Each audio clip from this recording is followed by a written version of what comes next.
Hello, everyone. Welcome. Welcome to the Q&A for Own the Shadow of Your Enneagram Personality Type. Embark on your own hero's journey toward wholeness and live your full potential. I'm Ann Patricia with the Shift Network, and it is my honor to be here to host this Q&A as we explore the teachings of Beatrice Chestnut and address questions about her course, which begins on Thursday, October the 1st at 5 p.m. Pacific. Now, if you are unable to join us live for this course, but you're interested, don't let that stop you. I'll be explaining more about that later. But first, I want to welcome and introduce my guest. One of the most authoritative voices and thought leaders in the modern Enneagram movement, Beatrice Chestnut, PhD, has been studying and working with the Enneagram for 30 years. She teaches workshops on the Enneagram internationally, focusing on using it as a tool for personal and professional transformation. Beatrice is the author of 2 books, The Complete Enneagram, 27 Paths to Greater Self-Awareness, and The 9 Types of Leadership, Mastering the Art of People in the 21st Century Workplace. She served on the board of directors and has been president of the International Enneagram Association, and she is the co-founder of Chestnut Pais Enneagram Academy. We are so honored to have her here. I have had the privilege of managing this course and working with her to get ready for it. I'll be hosting as well, and I am so thrilled, and I know she's going to make a tremendous contribution to our Enneagram program here at the Shift Network. You're all in for a treat. I want to welcome to our stage now Beatrice Chestnut. Welcome, Beatrice. Thanks for being here. Thank you, Anne. It's great to be here with you. Great. So I'd love to invite you to just bring us into coherence and maybe an opening practice, if you would. Sounds great. Okay. So just to open our session, let's do just a brief practice, just to come into presence, to come into a state of awareness. I'll ask you to close your eyes, if you will, or open them if you want to, if that's more comfortable for you. But close your eyes if you feel okay with that, and put your feet on the floor, flat on the floor. Feel yourself standing or sitting in your chair, wherever you are. Feel your body grounded to the earth. And just take 3 very conscious breaths.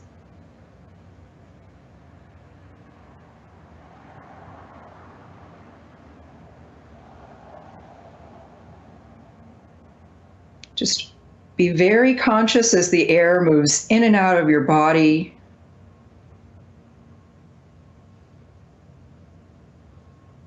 Notice the way you're enabling yourself to come into the present moment through your consciousness, through the power of your inner witness, your inner observer, to simply watch.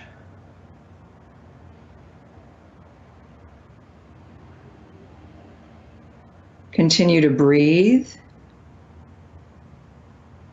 and put all your attention on the beauty of your breath.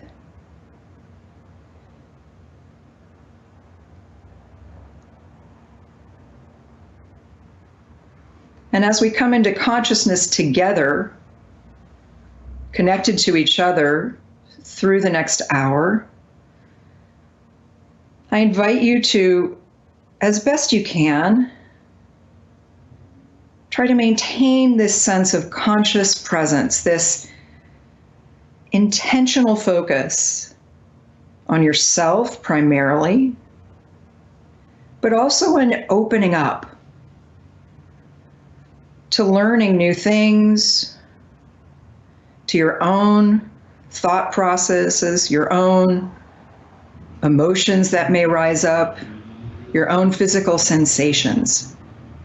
Let's use this as a time to really be together in a conscious place, to maintain a conscious state of awareness where we can be really open and receptive to any new learnings that want to come to us, anything new that can benefit us,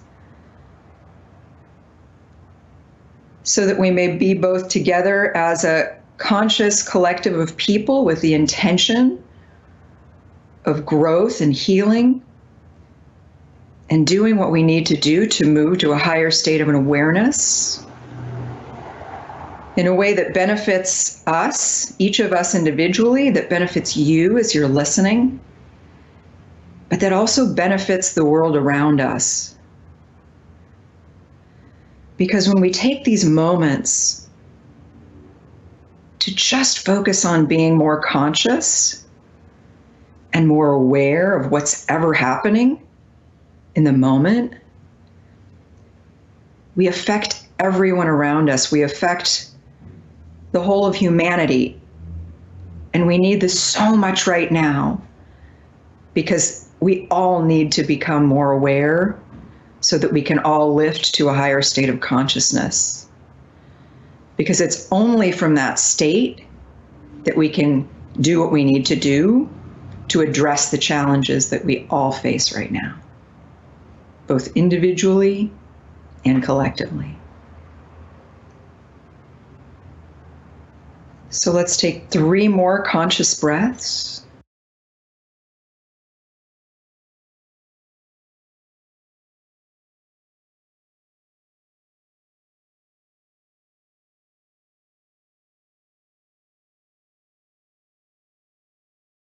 And let's come back together and open your eyes and bring your attention now to us.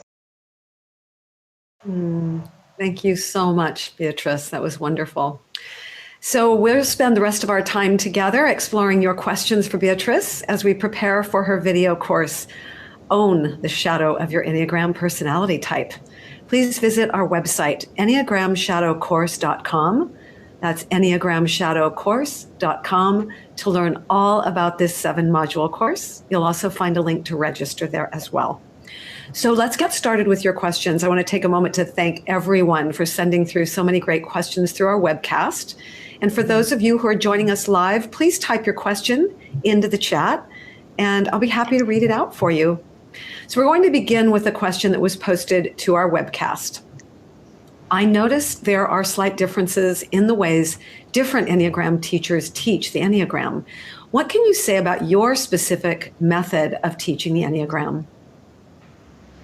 That's a great question, because there are different books and different teachers that say slightly different things. I think there is a kind of basic teaching around the 9 types that most teachers these days teach from. However, there are differences.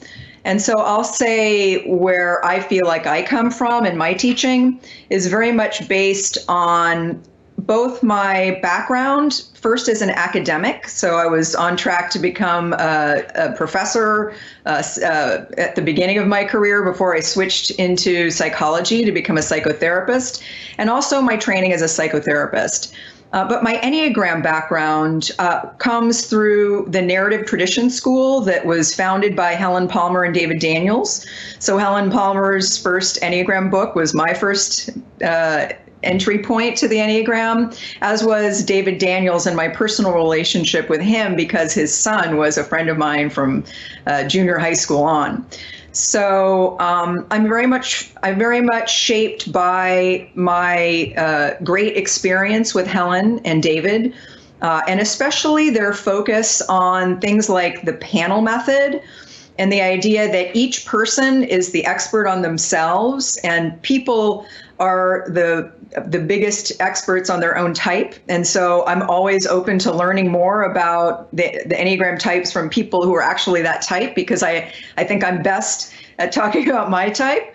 But I've, of course, studied the types for many years and so have a lot to say. And I've also worked with people as a psychotherapist and a coach and a business consultant. So I've learned a lot through hearing people talk about their experience. So the panel method, understanding the types from the testimony of people who have observed themselves and are on a path of development, that's been a big influence for me. And I try to stay very humble in terms of my own continual learning about about the types that aren't mine, especially. Also, I would say a big fundamental influence in my approach to the Enneagram is a few authors that I think are the seminal authors of the Enneagram movement today. And that would be George Gurdjieff, who was G.I. Gurdjieff, who was not so much, he didn't teach about the 9 types, but his teaching is conveyed in a book called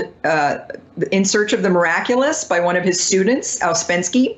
And he told us a lot about the Enneagram diagram itself and its connections to different wisdom traditions, in particular esoteric Christianity.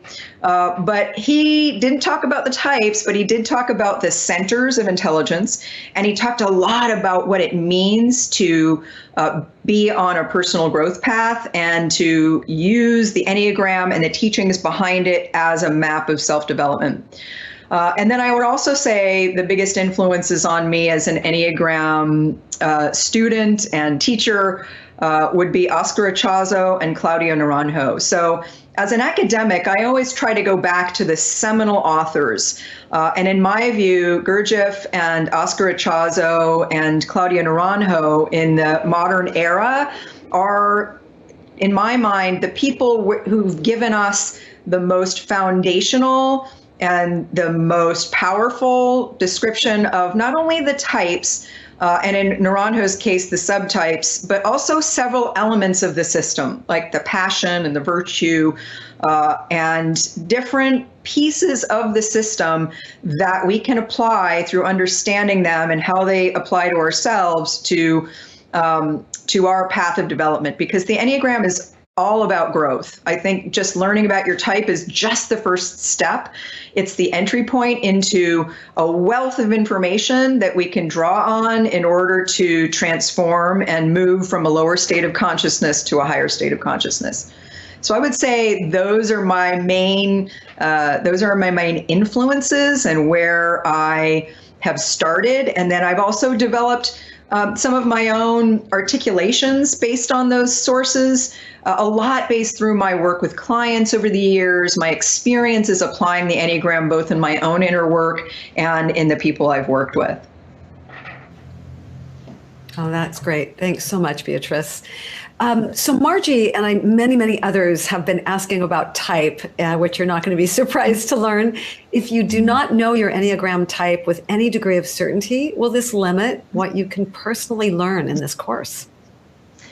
I don't think so. I think whether you have known your type for a long time or have learned it recently, or if you don't know your type yet, I think you'll get a lot out of this course, because one of the things that is good to think about when you don't know your type yet is to see the process itself of finding your type as a process.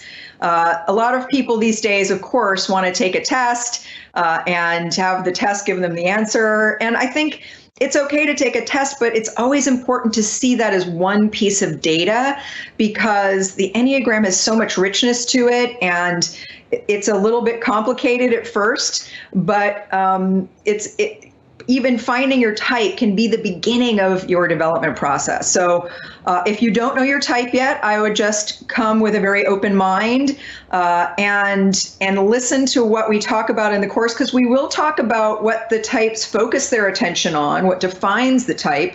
But then we'll also talk about what the types don't always see, which is also another aspect of the definition of the type. And as you learn about the types and the way that we describe them, I think what may happen is you may really resonate with some more than others. You may resonate with 2 or 3, or you may really find your type by the end of the course. And if you see it as an unfolding process and as something that you don't put pressure on yourself to need to know your type right away, then I think it will allow you to have kind of a rich developmental experience that starts even before you know your type, that includes learning your type. Now, I did do a typing interview that was recorded, and you'll be getting an email about that with a link to that. Now, a lot of people appreciate the typing interview process. It's something I've learned to do over many years, where I've learned what questions are helpful to ask and what the way different types answer the questions. And so I think that might be instructive for you in terms of the questions you can ask yourself and the process of what a typing interview looks like, which is one method among many of finding your type. But of course, the main thing is that you allow yourself to have finding your type be the beginning of your process of self-discovery, to have that be something where you really just take in the different elements of the different types and allow yourself to see and ask the question, like, how do I relate to that? Does that sound like me? Does it sound like a little bit of me, but not a lot of me? And you allow yourself to engage with the Enneagram as a way of finding out who you are, even before you've really known your type. Now, once you do know your type, I think that gives you even more access. There's a lot more you can learn and a lot of insights that come, but you can learn a lot before you land on your type for certainty, with certainty. And so don't worry if you don't know your type. And as we go through, we'll be having a question and answer time at the end of each course. And so we can field some questions about type as well. And sometimes it helps just to know some of the differences between two types. So if you narrow it down, that's also a good thing to be doing early on. Great, thanks so much. And as Beatrice said, our marketing team will be sending out an email tomorrow with this typing interview through Beatrice. So I know it's going to help a lot of people. So look for that in your email tomorrow. All right. Amanda was asking, how do you discern between quality Enneagram teachers and the more shallow work coming out, especially online, as the Enneagram becomes more mainstream? That's a great question. So the Enneagram has really exploded in popularity in the last few years, which of course I think is a great thing, but it does lead to certain treatments being more shallow because people get excited about the Enneagram and they want to talk about it and they want to write about it. And so it is important to be careful and to really consider the source of your Enneagram learning or of new things that you see out there around the Enneagram. So what I would always say is really question the source. You know, has this person been trained? Who have they been trained by? How long have they studied the Enneagram? Do they bring something else to the teaching of the Enneagram? The Enneagram isn't really a standalone tool. It's not something you can use by yourself if you're on a really serious path of development. It goes really well with things like psychotherapy or spiritual work or coaching or any of a wide variety of approaches to personal growth work.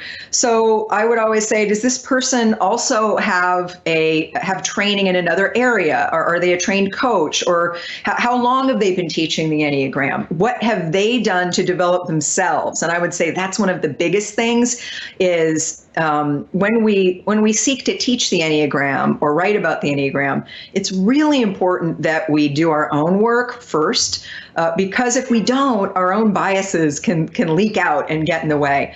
So I think this is a great question. I hope everyone is very actively using their critical faculties and really questioning the sources of the Enneagram material they take in, and also really consulting your own intuition, your own inner wisdom. If you read something and it doesn't sound right, or if you read something and it sounds like it's not really inspiring you, it's more shutting you down, or it doesn't feel deep, I think you should listen to that. So I'm a big fan of really empowering people to apply their own judgment and really sort of see what feels right to them, but definitely look into the sources behind the material. How long have they been around? How are they trained? What else do they do? And look for signs that they've done their inner work. And one of those big signs, frankly, is humility. So if it feels like someone's maybe promoting themselves beyond what their skill level might be, that's often a danger sign. So those are things that I would say, and it's very important, especially these days, to vet the sources of the Enneagram learning that you do, because it's a powerful tool, and you want to be using and drawing on the best possible Enneagram sources out there. All right, Liz is asking, is this course a good fit for beginners, those that are just learning to explore their type? What can you say about it? It seems a complex system, and so who is this course for? Well, of course, I'm a 2, and as a 2, I want to be all things to all people. So I'll say that right there. I want to say, yes, it's. I think it will be good for everyone, and I really do believe that it will, because we're going to be exploring the shadow, which is a more challenging topic sometimes, because it's the parts of ourselves that we don't always want to be aware of. But let me say this: I think one of the most unique and uniquely powerful elements of the Enneagram is exactly this subject, is the blind spots that we all have, the parts of ourselves that we don't want to see and own. Now, the personality is more what we're conscious of. The shadow is like the shadow cast by the light of our consciousness, of the part of us that is conscious every day and knows what we're aware of. So we'll be talking about both. You can't really talk about the shadow without talking about the personality. And we will be starting with some basic things about each type. So I really welcome beginners. I think that you'll find that it is, there's a lot there that you can make use of. I do think that if you've done more inner work generally, so in other words, if you've done some therapy, if you've done some spiritual work, if you've done other kinds of personal growth tools, that it might be even more accessible because you have a background in doing those other things. And the Enneagram is like another angle for you to make use of on the personal development work you may already have been doing. So I would say I welcome beginners. I think there's going to be a lot of value here for both people who are new to the system and people who have been studying it for a long time. And that's, I think, what I like about this topic of the shadow is that it speaks to both. And so I think I will start with every type about here's what the type tends to pay attention to.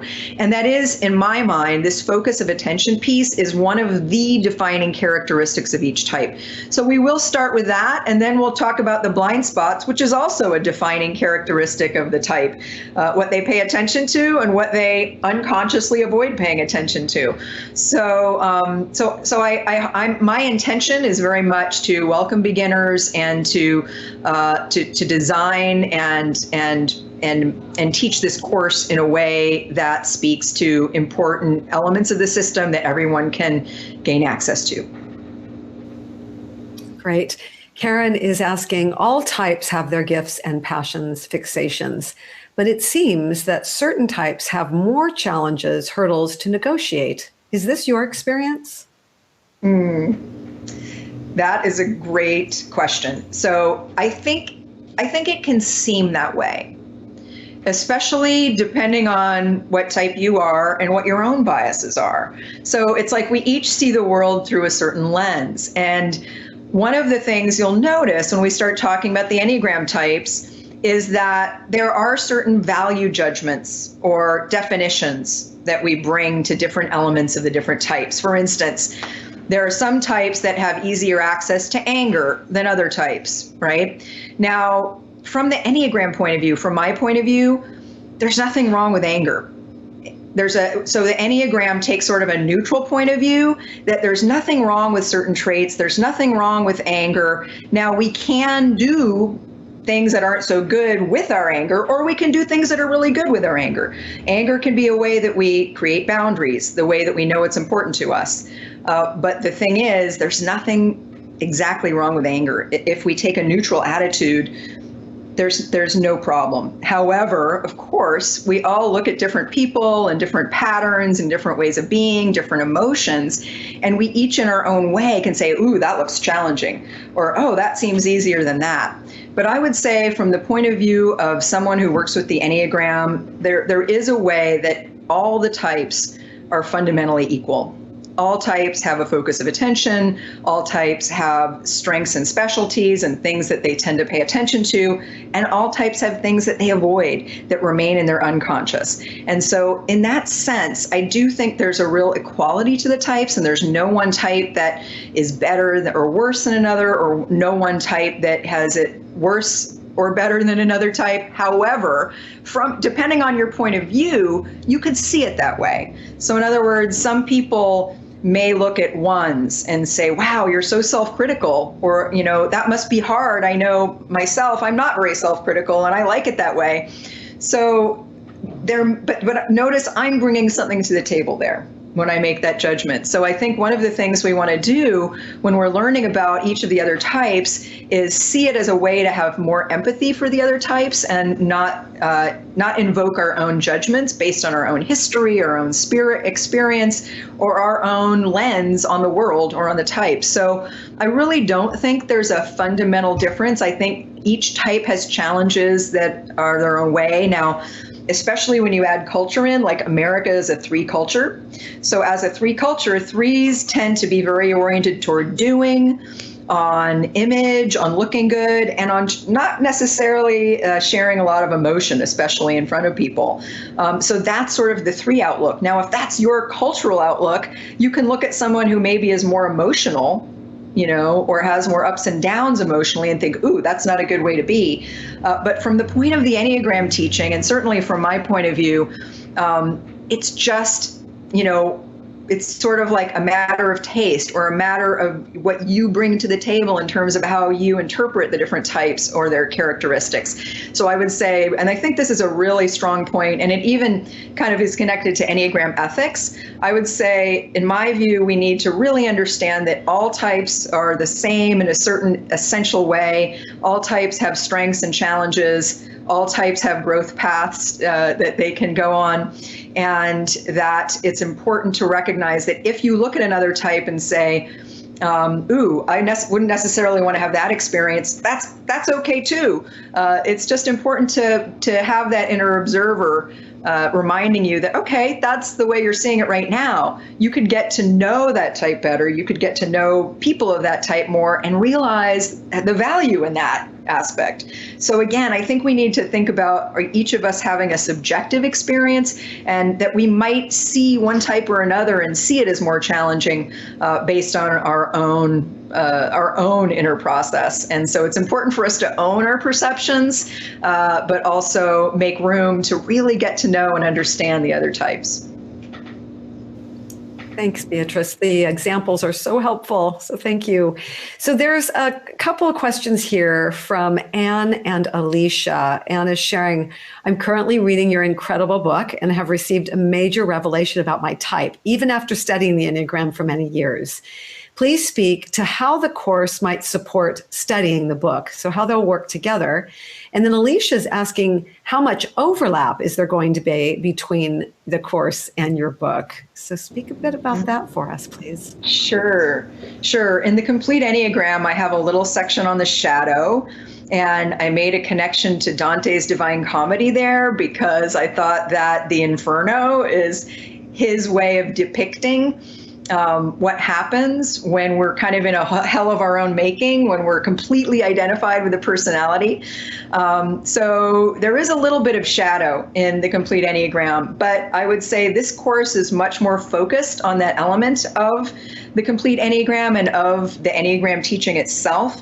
So while I think there'll be overlap, I don't think it will be that much, because the shadow piece, because the Complete Enneagram was so long already, I couldn't make it very long. So it's just a little taste of the shadow of each type. And we'll go much more in depth into both what tends to stay in the shadow for each type and how to work with that, how to learn to integrate those shadow elements so that you can be more whole. And I think really big shifts come from this kind of work, because it's kind of like if you've been avoiding something in yourself, what you've been avoiding takes a toll. And you may not see it. It still gets acted out in your behavior. You may be expending a lot of energy staying out of a conscious awareness of some aspect of yourself. And once you embrace that aspect, once you open up to it, once you learn about it, once you feel certain feelings you maybe have avoided, it really shifts you and gives you a lot of ability to create change in yourself. And I don't think I had the room to go into that much depth on that aspect of it, of using sort of the unconscious patterns as ways to become more conscious. There's a little bit of that in the last section of the complete Enneagram, but I think in this, it's almost like we'll be going into more depth, really focusing on the shadows of the types and how learning about the shadow of the types can really move the needle on someone's personal growth path. Thanks for explaining that. So we are here with Beatrice Chestnut. We're learning about her upcoming course, Own the Shadow of Your Enneagram Type, which begins on Thursday, October the 1st. Please log on to our sales page and you'll learn all about it. That's EnneagramShadowCourse.com. All right. So based on that last answer, Beatrice, I want to bring this one forward. This person says, I'm really fascinated by the idea of using literature to deepen the understanding of the Enneagram. I heard you speak about the Odyssey. She must have listened to your intro session. And can you share more about how you'll weave in this unique piece into your teachings, and more importantly, why you've added it to the course? Yeah, that's a great question. So I was just thinking about this the other day, that I think one reason is, as an undergrad, I was an English literature major. So before I studied psychology, I actually studied literature. And so I think there's a way that I so appreciate the power of great works of literature, and especially things like the Odyssey and the Divine Comedy that have really stood the test of time, that still speak to us with these profound themes of human development and what we're doing here, and so that was amazing. And I think one of the things, I loved the Enneagram from the first time I learned it in 1990. But as I went through and learned more and more about it, I learned it had these connections to all different kinds of systems. And so for me, it really solidified my understanding of the Enneagram, almost like a grand theory that relates to so many different profound traditions, whether it's psychology or spirituality.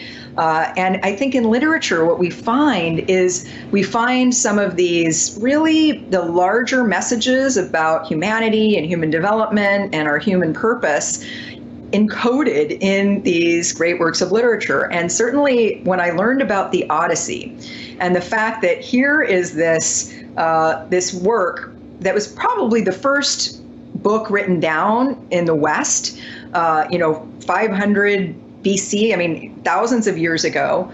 And when I heard that Homer, who we think was some sort of amalgam of these traveling bards that would go around maybe for a couple hundred years telling the same stories over and over again, and that the Odyssey is one of these stories that it was a myth that carried sort of some of the cultural values of the time that we now see as timeless. The Odyssey is a story of homecoming, and the Enneagram is about coming home to your true self. It's about learning about who you are not, so you can learn about who you are. It's about contending with the personality patterns and your unconscious patterns so that you can rise above them and know all of who you really are and realize your full potential.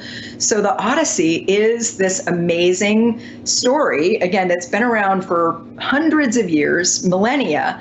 And in it, we find the story of this guy coming home to his true self after the Trojan War, Odysseus.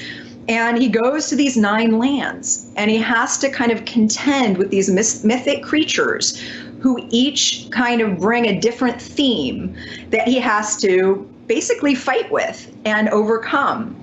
And what do you know? The 9 lands, each of these creatures that he finds, or these themes that he finds in these 9 lands, they match the 9 Enneagram types. And in the story, he visits these 9 lands in order that we have the Enneagram types: 9, 8, 7, 6, 5, 4, 3, 2, 1. And they're all, if you read the Odyssey, there are all kinds of themes about what it means to be on a personal growth journey, what it means to come home to the true self. Things like needing to be humble, things like what pride is, and how when we got caught up with pride, we get lost. There are all these different themes that also match up with the Enneagram and the teaching behind it. So when I found this out, it really was enlightening for me, because to me it really showed how the Enneagram is connected to these deep questions and wisdom traditions that have been around for so long. And for me, it showed me why the Enneagram is so powerful, why when you learn your type, it maps your patterns so accurately. And so I was so fascinated by that, I looked at the Divine Comedy, and I actually hadn't read it yet. And I thought, I want to read it really carefully, looking for the Enneagram in it, asking the question, did Dante know the Enneagram? And so I did a really close textual analysis with the Enneagram in mind, and I found all kinds of amazing things.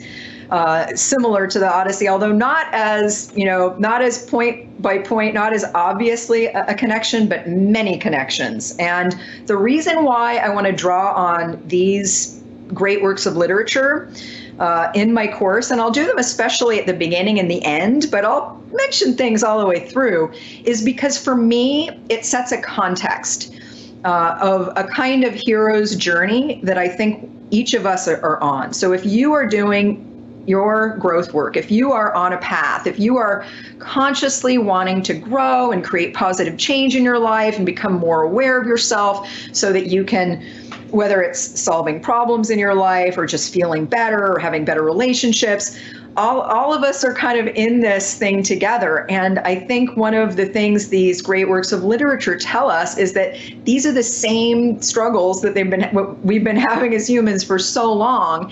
And through drawing on the wisdom in these different works, what we get is more clarity around the meaning of this journey. It's a kind of archetypal hero's journey that we find in myths. Another thing, in addition to the Odyssey, that really blew my mind when I learned about it is the work of Joseph Campbell and the way he found that when he studied different myths of different cultures from all over the world, he found that they told the same stories, or they had the same story elements, which again points to this idea that when we're on a personal growth path, we're taking this kind of her hero's journey. We're the hero in our own life. And if you see yourself as a hero, I think right there, that gives you more self-support in the work that you're doing. And it connects you to people who've been doing this, throughout time. And I also think it gives us a really good context through which to understand the shadow work. What does the shadow work mean? How has it been represented in literature and myth in ways that can help us understand more about what exactly it is? What does it mean to see your shadow? What does it mean to own your shadow? What does it mean to integrate the shadow and become more whole? What exactly does that mean? And by drawing on elements from sort of the structure of myth and fairy tale, but also in specific the Divine Comedy and the Odyssey, I'll be able to kind of help us all understand together what it means and what place the shadow work has on a sort of archetypal hero's journey that leads from kind of a call to adventure, or kind of becoming aware that you aren't aware of everything, or that you're stuck in your life, or that there's more to life than just what your personality is engaged with in everyday experience, and going on a kind of journey. And what does it mean to face the shadow, and what role does that play in this larger project? Thanks, Beatrice. So Mandy's asking, is it necessary to read these books that you're mentioning, or to have read them recently to take this course?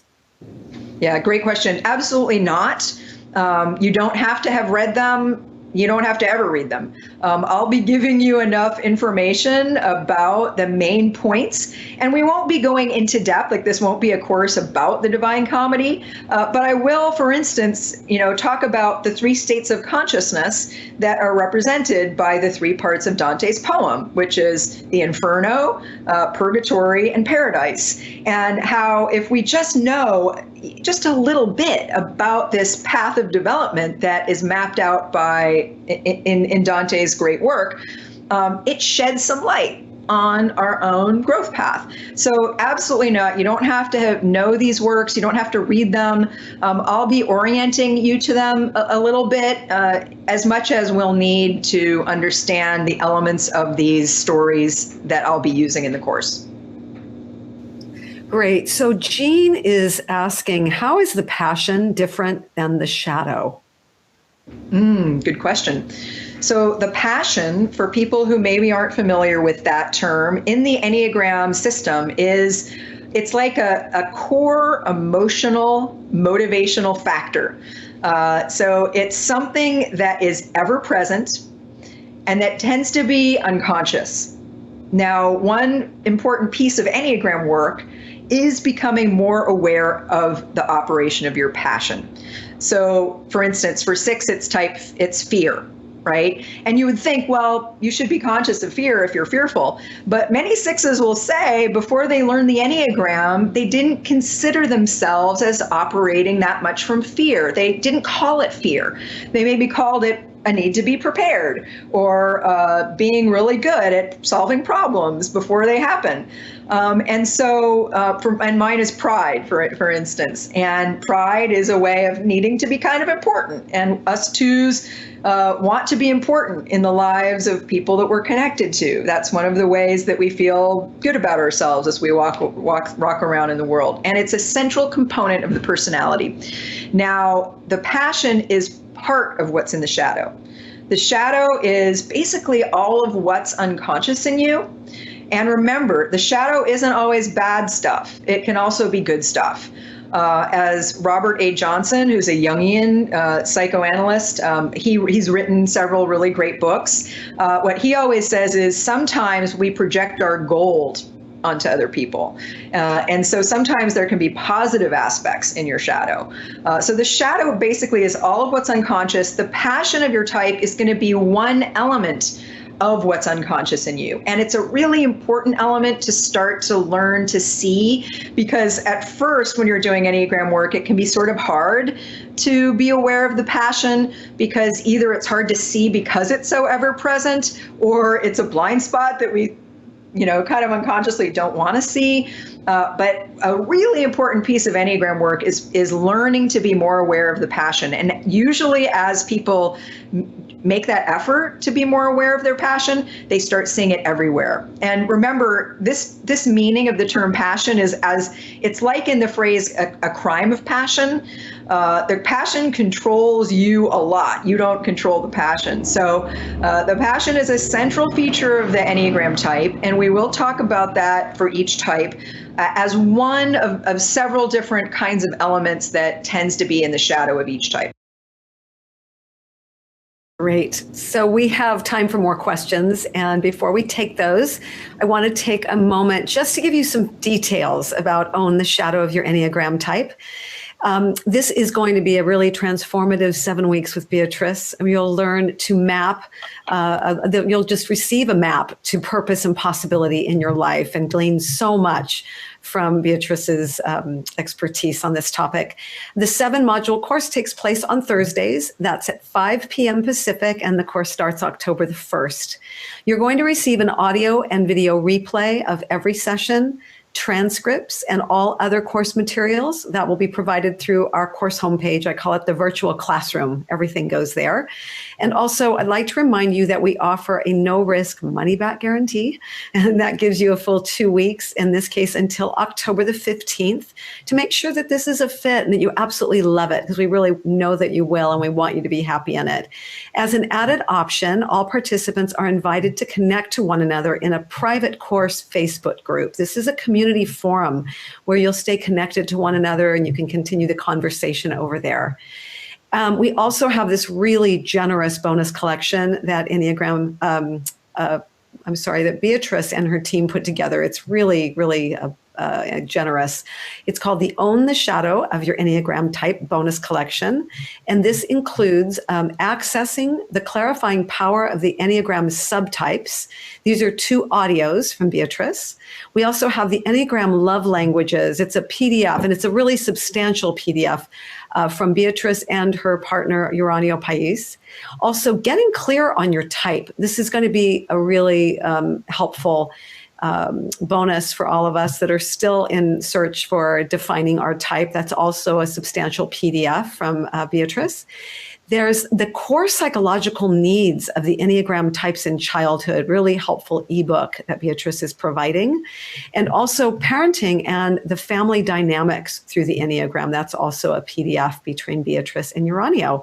So really such a beautiful supplement to the course. And when you register by midnight Pacific, Thursday, the 24th, September 24th, you'll receive this special bonus. The Enneagram System's 27 personality subtypes. This is an ebook, and I can tell you that I've been reading this, and it is really revolutionizing my view of the Enneagram and understanding type. It's really fascinating, and it's a wonderful ebook. So those of you that know you want to join us, please jump in now so that you receive that special bonus. All right, enough of that. Let's go over to questions and hear more from Beatrice. So Miveen is saying, please give us an example of how we can work with an undeveloped part of our type so that we can be the best of what our type can be. So I'm thinking of using myself as an example because I know examples help. But I think the first thing is we need to be very compassionate with ourselves when we work with undeveloped parts of ourselves. Like for me, I would say the first thing that comes to mind is asking for help. Like as a 2, I tend to not be very aware of my own needs. And that's one of the things that we'll be talking about in the type 2 shadow. And it can be really hard to ask for help. And we'll talk about why that is. But I know that I've been really trying to develop my ability to ask for help, develop my ability to receive support. And I think the key thing is to have a lot of compassion for yourself, to not judge yourself for the fact that this is an undeveloped part. There are always reasons why you have these undeveloped parts. So part of it is understanding the reasons why, and again, having compassion for yourself around that. Sometimes it's around, like for me, not wanting to ask for help is tied to early experience of not feeling supported or not having my needs met. And as young children, when we have certain hurtful experiences, we kind of shut down that whole area of ourselves. So if I had the experience like I did of not having certain needs met, as a child, I kind of said, well, there must be something wrong with my needs. And again, this happens very unconsciously. And so I'm just going to sort of not pay attention to my needs, because if I ask for what I need, someone could say no, and that makes me feel bad. It makes me feel rejected. It makes me feel like there's something wrong with me. And I think a lot of us have those kinds of feelings connected to whatever part of ourselves is undeveloped. And so oftentimes it's about understanding the reasons why and cutting ourselves a lot of slack and giving ourselves room to learn, to develop new things. So, with the people I trust in my life, I might say, I'm asking for help and this feels really hard. This feels really vulnerable. And so be gentle with me. Or I ask the people that I know will always be there for me so I can practice having positive experiences around getting my needs met. And then I branch out from there and I take more risks as I develop more strength and more ability and more confidence to deal with the fact that, well, if I ask for help and someone says no, maybe I can handle that. Maybe it's only that young part of me that fears that will be the end of a relationship, or that I'll be so hurt that I won't be able to recover. And so part of it is being able to support ourselves through opening up to trying new things and weathering what happens and bringing the adult part of ourselves together with the young part of ourselves and giving ourselves a lot of room to just learn and to learn without judgment. Dalia says, what is the role of trauma in the formation of or expression of Enneagram type? She's a psychotherapist, Beatrice. So do types present differently in highly traumatized individuals? And does trauma skew the formation of type in recognizable or predictable ways? That's a great question. In fact, I think we're going to do a podcast on this soon, because it's a subject that's near to my heart as a psychotherapist, as someone who's, for many years, my main job was to help people overcome trauma. So what I would say is there are certain elements of the experience of trauma that are the same for everyone. And so it's important to recognize that trauma affects us all in specific ways.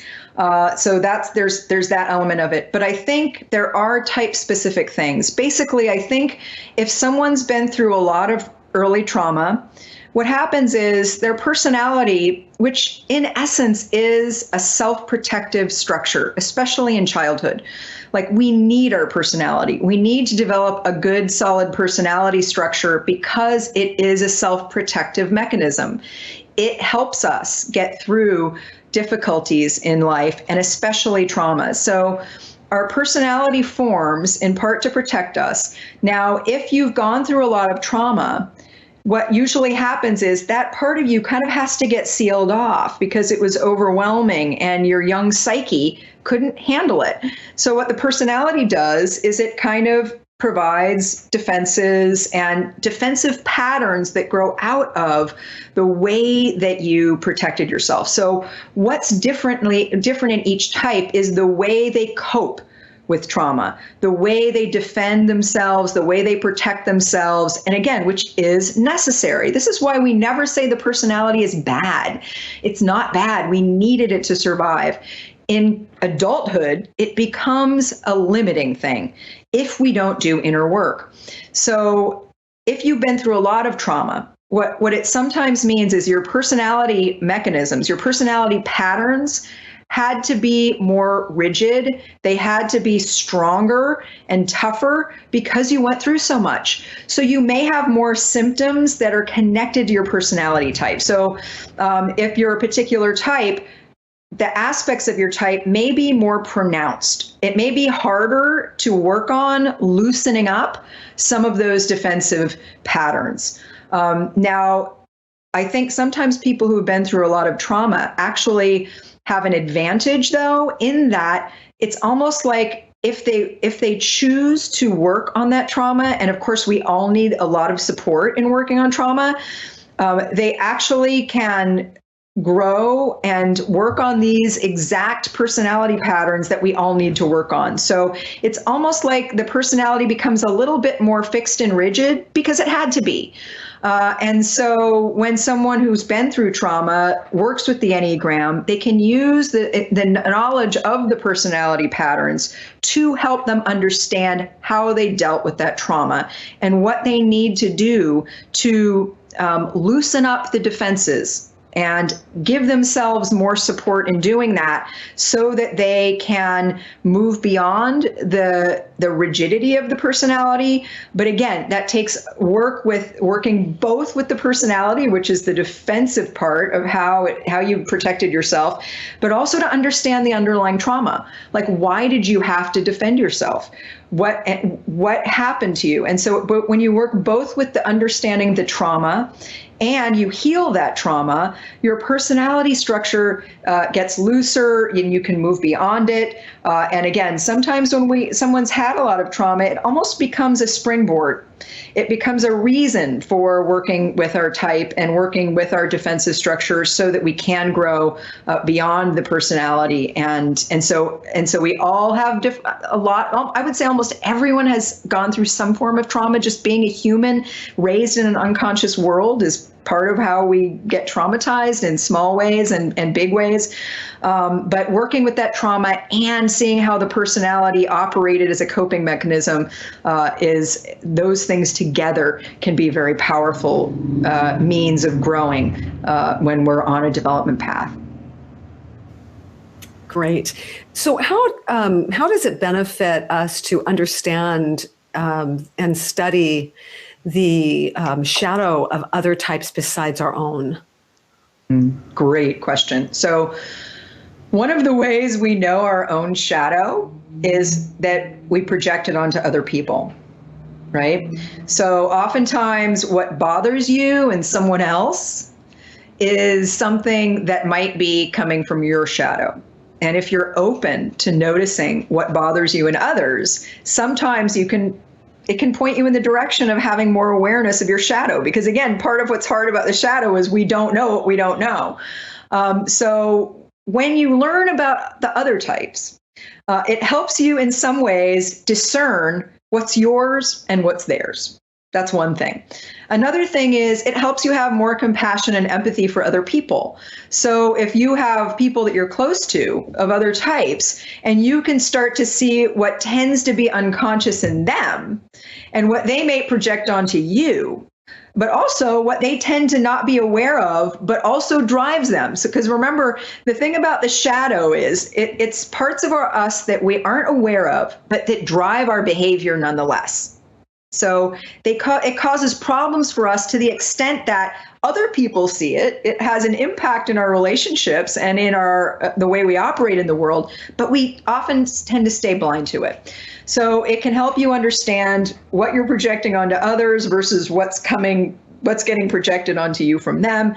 And for most of all, and I think this is always really important, it helps you sort out conflicts, disagreements, challenges you have with other people, because you can sort of say, oh, here's what's mine and here's what's yours. Here's what you're bringing to the table and here's what I'm bringing to the table. But most of all, having empathy and compassion for other people. One more thing I'd say is, although we all have a main type, we're all connected. We all have access to 4 other types. The wing points, which are simply the type on either side of us, we tend to have more access to. They color our main type. And also our arrow connected points are types that we may relate to characteristics of that type. We may even go there under specific circumstances or act out elements of those types. So it can also help us to understand not only the shadow of our main type, but how we may act out the blind spots of other types that we are connected to in ways that the diagram predicts. Well, Beatrice, we need another hour with you to get through all these great questions and to keep hearing from you. But I think it's time to find out just what you are looking most forward to sharing in this course. You've been teaching a long time, and I know you have so many opportunities, and you've chosen to do this course with us, and we're so honored. Can you just share a little bit about what you're excited about with this course? Sure. I think I'm excited because I think talking about the shadow elements can be a little bit challenging, because often it challenges us to either feel feelings we tend to avoid feeling, or we avoid looking at parts of ourselves because we think they're unacceptable. But I think the greatest change can come about for each of us when we dare to look at these parts of ourselves, or we dare to really try to start having more of an experience of specific emotions that we tend to habitually avoid experiencing. So these parts of ourselves that tend to be in the shadow are often what holds us back and causes trouble for us. But also the parts of ourselves that if we have the courage to learn about them, if we have the courage to open up to understanding more of those parts of ourselves, and even experimenting with ways to integrate and be more aware in our daily lives of those aspects of ourselves, this kind of work has the power to create so much change. I think we're seeing that a little bit in the world today, in how elements of our collective shadow are really coming forth in ways like through political divisions that are just more extreme than ever before, in the way racial injustice is coming out, and it's really more than ever before, people are waking up to it and saying, whoa, like people who maybe didn't see it are now seeing it and recognizing what huge problems this creates for not only people who get discriminated against, but for all of us in society. These are examples of ways that in our collective shadow we get in trouble when we don't pay attention to what's really happening, what's really true at a deeper level. And I think for each of us in our own lives, when we dare to do this work, that again, at first can be challenging, but we'll talk about ways to be gentle with yourself and do it in ways that where you get supported either by yourself or someone else. These are parts that can really create big shifts in people, that can really revolutionize people and the work they're doing on their growth path. So I'm really excited about it for that reason. And learning more about your type and your subtype can give you so much more information. And I do think that one of the unique things that I bring as an Enneagram teacher is knowledge about the subtype, which I think both helps with typing and also helps with more specific information about what each person needs to do to see their shadow, to own their shadow, and to really grow to love and accept all of who they are. Well, it seems like a perfect time for the course. So thank you so much, Beatrice. Thank you, everyone, for joining us. Own the Shadow of Your Enneagram Type begins on Thursday, October the 1st. And please visit EnneagramShadowCourse.com to see all the details, read about this course in depth, and find the link to register. And for those of you who know you want in, if you register by tomorrow, September the 24th, you get that very special bonus that I talked about and that Beatrice just talked about too, the Enneagram System's 27 personality subtypes. You really get, it's quite a bonus. So those of you that know you want in, I really urge you to go forward with us now. Beatrice, final words for our listeners today before we close. Just thanks for taking the time to be here today, taking time out of your life to listen, and thank you for your presence, and thank you for your interest in the Enneagram and your interest in your own growth path. Thanks so much, Beatrice. Thank you, Anne. It's always a pleasure to talk with you. All right, everyone. Thanks again for joining us. And on behalf of all of us here at the Shift Network, we wish you well, and we look forward to having you on this course or one in the future. Blessings to you all.